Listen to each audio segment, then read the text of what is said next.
Bueno, hay alerta en el mundo ante la propagación de Omicron, una nueva variante del SARS-CoV-2 COVID-19, identificada en Sudáfrica. La OMS considera que, dadas las mutaciones, Omicron puede conferir un potencial escape inmunológico y mayor transmisibilidad. Lo digo textualmente, así lo dicen los científicos. En Ecuador no se han presentado casos. Sin embargo, ya se decidió adelantar la vacunación de la tercera dosis para diciembre. Estaba prevista para enero. Esto como una medida de prevención. También hay prohibición de entrada al país de personas que provengan de 8 países africanos, y a partir de hoy también hay nuevos requisitos para ingresar al Ecuador desde cualquier otra parte del mundo. Para hablar de este tema y para dimensionar el verdadero impacto de esta nueva variante del SARS-CoV-2, tenemos ahora con nosotros a Sasha Ruival, epidemióloga molecular. Ella trabaja en la Universidad de Melbourne, en Australia. Está ahora aquí en el Ecuador ya 4 meses, me acaba de comentar, y es profesora asociada en la Universidad de San Francisco. Precisamente ha estado investigando los temas de COVID. Sasha, muy buenos días, bienvenida. Buenos días, Janet. Muchas gracias por la invitación. La verdad me encanta la visión de tu programa, es un gusto compartir este espacio contigo y con todos los que nos acompañan. Bueno, y nos encanta contar con mujeres como tú, inteligentes, preparadas, muy guapas además, que están haciendo cosas importantes, investigaciones importantes, en este caso desarrollándose muy bien en el campo de la investigación. Y quisiera preguntarte, en principio, ¿la Omicron es tan peligrosa como se está anunciando?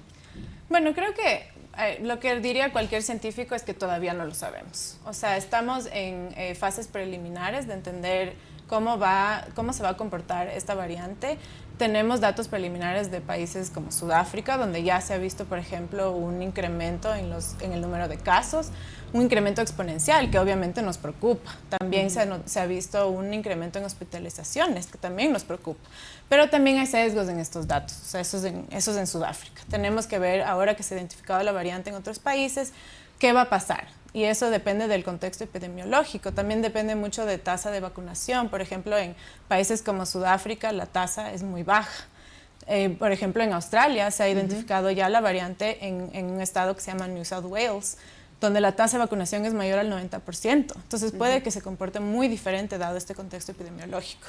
Bueno, la pregunta se lo hago porque ayer, investigando este tema, me encontré con un tuit en donde, y si lo podemos poner en pantalla, por favor, donde se citan declaraciones de la doctora Angelique Coetzee, espero, no estoy pronunciándolo bien seguramente, pero ella fue quien descubrió la variante Omicron en Sudáfrica y dijo que todos los casos registrados son leves y que el pánico que están promocionando los medios de comunicación, dijo, no se correlaciona con el cuadro clínico descubierto. Pero hay que recordar que los medios están reportando lo que está diciendo la Organización Mundial de la Salud, que está realmente poniendo estas alertas y pues queremos hacerle caso, no queremos que nos pase lo que sucedió al principio del COVID-19 con tantas muertes, tanto impacto. Claro, o sea, no hay que descontar los criterios médicos. O sea, por ejemplo, la experiencia de ella es verdadera. También hay sesgos en esos casos que ella ha visto desde el punto de vista médico. La mayoría de los casos en Sudáfrica han sido en personas jóvenes, que ya sabemos tienen una menor probabilidad de que tengan COVID severo, hospitalizaciones. Entonces puede que exista un sesgo ya simplemente porque ella ha estado viendo pacientes jóvenes. Desde el punto epidemiológico, lo que importa son las tendencias a nivel poblacional. Entonces, obviamente, ahorita el N, como decimos en ciencia, es muy bajo. Entonces, tenemos que ver qué pasa en otras poblaciones con más casos y ver realmente cómo se comporta el virus. ¿Y eso qué significa? Es ver el número de casos, si es que hay un incremento, si es que no hay un incremento. Y si es que hay un incremento, ¿es en una población no vacunada o vacunada? Eso tendría implicaciones muy diferentes. Eso es también algo que se ha puesto sobre la mesa, y es decir que esta sería una ola de los no vacunados, es decir, la población que no se ha vacunado, que todavía hay índices muy bajos en el mundo, sería la que está en peligro, ¿es así? Se podría decir que sí. O sea, nuevamente, como te digo, todo lo que basamos ahorita, nuestras hipótesis, si quieres, son en base a las mutaciones, por ejemplo, que presenta la variante, que ya sabemos algunas están asociadas con mayor transmisibilidad, como se vio con la variante Delta, aquí en Ecuador como en todo el mundo. Y posiblemente también pueda que evada la respuesta inmune, como tú mencionaste antes. Eso significa que sí podría disminuir la efectividad de las vacunas. Entonces, pero ¿qué aprendemos de la variante Delta? Y eso creo que es importante, es un dato importante. Hay un estudio del CDC o del CDC de Estados Unidos y ellos investigaron los efectos del impacto de la variante Delta en términos de casos y hospitalizaciones. ¿Y qué vieron? que los no vacunados tenían más de 4 veces más de riesgo de contagiarse que los vacunados. Y también en hospitalizaciones 10 veces más riesgo. Entonces, eso que nos dice que las variantes todavía son efectivas, aún frente a estas variantes como Delta y posiblemente también contra variantes como Omicron. ¿Sigue siendo la vacunación entonces la mejor opción para combatir el avance o el impacto del COVID-19? Porque pues ya hemos visto también que población que está vacunada se ha enfermado, pero pues los efectos no han sido tan fuertes como sobre las personas que no están vacunadas. Quisiera revisar un cuadrito con una información importante. Tenemos este dato, el 10% de la población africana está vacunada, solo el 10% de la población vacunada, el 64% de la población europea, y estos son los datos del Ecuador. El 70.4% de la población ecuatoriana está vacunada. Si nos pueden poner el cuadrito en la pantalla, tenemos el 82.13% de la población con una sola dosis y 376,000 personas tienen las dosis de refuerzo, y ya este número va a incrementar toda vez que a partir de este mes ya vamos a poder acceder a esta tercera dosis. El Ecuador en esto es líder a nivel mundial con la población, la mayor cantidad de población vacunada con las dos dosis. Ahora, viene la tercera dosis. ¿Eso nos da más seguridad, nos protege más? ¿Con esa tercera dosis va a ser suficiente o se está pensando en el mundo científico de que puede haber una nueva dosis de refuerzo? Las dos cosas. Ya. Primero, la tercera dosis definitivamente va a proveer protección. ¿Y por qué? Porque la inmunidad amplia, digamos, o la inmunidad general va a incrementar cuando nos pongamos la tercera dosis, y sí nos va a proteger. Ya hemos visto los efectos, como te comentaba, de ya la vacunación en sí. Una tercera dosis sí nos va a ayudar, porque sabemos que la inmunidad después de la segunda dosis sí disminuye, y eso es a partir de los 2 meses a veces. Y la segunda pregunta, que era justamente de las nuevas vacunas, eso, bueno, es impresionante cómo se ha movido la dinámica de esta situación. Es como ver en tiempo real, ¿no? Cómo aprendemos y vamos desarrollando nuevas vacunas también. Ya Moderna, por ejemplo, anunció que ya están desarrollando una vacuna modificada. Entonces, sí, ese es el futuro que nos espera, la verdad. Claro, les han puesto a correr a los científicos que normalmente se tomaban un poco más de tiempo para poder probar y presentar una vacuna, pero pues ante el avance de este virus han tenido que correr.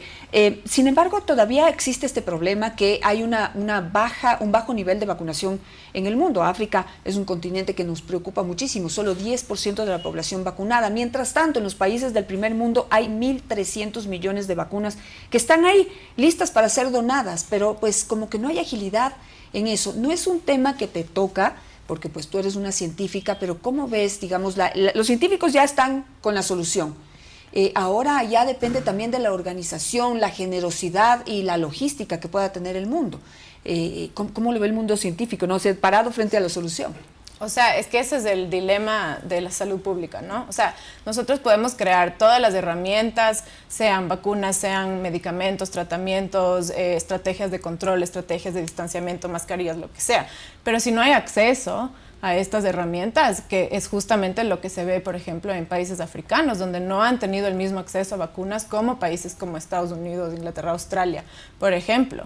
Entonces, esa inequidad es como un tema de todos los que trabajamos en salud pública. Eso se ve en todas las enfermedades y, por ejemplo, la malaria, que es también un enfoque mío de investigación. Eso, ¿por qué crees que está concentrado en su mayor parte en África? Es porque no hay acceso a muchas cosas. De hecho, se erradicó de todos los países, casi todos los países del mundo. Claro, debe ser bastante frustrante, ¿no? Tener resultados a la velocidad que se han obtenido para poder combatir un virus tan feroz como este y pues ver que la población sigue en riesgo a pesar de que la solución está frente a los ojos y depende solamente de la organización ya. Y hasta que mundo. Realmente no haya solidaridad de países con mayores recursos, por ejemplo, con países mandando vacunas a países africanos, pueden seguir apareciendo variantes, y eso a los científicos no nos sorprende que haya aparecido Omicron. Porque ¿cuál es la situación en Sudáfrica? Una baja tasa de vacunación y alta transmisión es como la combinación perfecta para que aparezcan nuevas variantes, y corremos ese mismo riesgo si es que no nos enfocamos en esa equidad de acceso a las vacunas, de acceso a los tratamientos. Hasta el momento, Omicron ha aparecido en 20 países en el mundo. En el caso de América, lo tenemos presente en Brasil y Canadá. En el Ecuador todavía no se presentan casos, sin embargo ya se han tomado algunas medidas, como lo han hecho también otros países. Europa también ha hecho lo mismo, cierra fronteras. Pero yo no sé qué tan efectivo es esto de cerrar fronteras, o sea, eso realmente, ¿cómo se frena el virus? Es un tema controversial. O sea, desde mi punto de vista, cerrar fronteras sirvió mucho al inicio de la pandemia. ¿Por qué? Porque no teníamos otras herramientas, no teníamos conocimiento, no teníamos testeo, no teníamos vacunas. Hoy en día, desde mi punto científico, es problemático. ¿Y por qué? Porque, por ejemplo, los científicos en Sudáfrica que nos alertaron a esta variante, o sea, la rapidez con la que se alertó, después de 2 días ya se declaró una variante de preocupación por la OMS, ya se han tomado medidas en casi todos los países, ya hay vigilancia epidemiológica, vigilancia genómica. Eso es impresionante y es gracias a esos científicos que nos alertaron de la identificación de esta variante. Pero ¿qué ha pasado? Les han cerrado las fronteras a Sudáfrica. Entonces es problemático y controversial, ¿no? Porque obviamente desde el punto de vista de un país uno dice, no, que no entre nadie, no quiero que vengan, o sea, dejen el virus afuera. Pero la realidad es que, como vemos en Holanda, no sé si conocen ese caso, se pensó que la variante llegó mediante un vuelo donde un alto porcentaje de los pasajeros estaban infectados y venía de Sudáfrica. Pero en realidad ahora se dieron cuenta que ya estaba circulando más de una semana antes. Entonces, la realidad es diferente. O sea, ya cerrar fronteras es como muy tarde. Claro, eso es lo que se dijo precisamente hoy, que en Europa ya el virus estaba circulando desde antes, que digamos en este momento se empiezan a visibilizar esos casos, que hay un mayor número de casos en Sudáfrica, pero no quiere decir que el virus y la cepa está concentrada allí, ya está presente en todo el mundo, ya la tenemos aquí en América y yo no sé si cerrar fronteras en este momento, no sé si es una medida efectiva para evitar el contagio. Esto genera expectativas en la población, angustias en la población y a la final no sé si es una medida que tiene la efectividad que todos esperamos, ¿no? Teniendo otras herramientas, creo que realmente el enfoque debería ser justo como dijimos antes, o sea, la continuación del programa de vacunación, que así sí ha sido muy efectivo en el país, y incrementar ese porcentaje de la población vacunada, segundas dosis, terceras dosis, adelantar, ponerse, protegerse, mascarilla. O sea, aún no hay un virus, ninguna mutación en ninguna de las variantes evade la mascarilla. O sea, sigue siendo totalmente efectiva y es algo súper fácil que podemos hacer y hay que tomar conciencia de que la pandemia no se ha acabado. Y tenemos estas herramientas a nuestra disposición que tenemos que usarlas para poder prevenir y no reaccionar. Así es. Entonces, medidas efectivas, la vacunación. Si usted no ha accedido todavía a la vacunación, si le falta alguna dosis o si está listo para la tercera dosis, administresela, acuda a los centros de salud, están listos para recibir a la población. Es la mejor forma, la más efectiva, la más comprobada para poder protegernos de esta nueva cepa o de cualquier otra del SARS-CoV-2 COVID-19. Lavarse las manos. Súper efectivo, no solamente contra el COVID, sino contra todos los virus que normalmente nos afectaban. Es impresionante, pero en las familias hemos dejado de ir tantas veces al doctor o al hospital por otro tipo de virus, solamente con el lavado de manos. Y la mascarilla, como dijo la doctora, es la forma de protegerse no solamente contra este virus, sino contra otros. Está absolutamente comprobado que es una medida efectiva de protección, que lo usan los médicos en los hospitales y que tenemos que replicar nosotros también. Antes de terminar, simplemente quiero recordar cuáles son las medidas que el Ecuador ha tomado, aparte de cerrar fronteras a algunos países. Tenemos aforo máximo del 50% en eventos masivos, prohibición de entrada de viajeros desde 8 países de África, 50% de aforo en lugares abiertos y cerrados, presentación del certificado de vacunación y prueba PCR en los aeropuertos del país. Y también ahora, esta es nueva, para entrar a restaurantes, cines, teatros, bares y discotecas, se necesita presentar el carnet de vacunación. Ahora que estamos en fiestas de Quito, tomar en cuenta sobre todo esto del aforo. Y por favor, si no está vacunado, no va a poder disfrutar de las fiestas porque no va a poder entrar a ninguna parte sin presentar su certificado de vacunación. Aunque sea por eso, por favor, concientícese y vacúnese. Gracias, Sasha. Muchas por gracias. estar esta mañana con nosotros haciendo estos importantes aportes sobre las investigaciones que hay alrededor de Omicron. Con esto terminamos. Qué gusto haber estado nuevamente con ustedes Desde hoy o desde ayer estamos todos los días 8 de la mañana en vivo a través de Facebook Live. A lo largo del día seguiremos actualizando las noticias. Siga nuestras redes sociales como @visionarias.es. Nos vemos mañana con más entrevistas.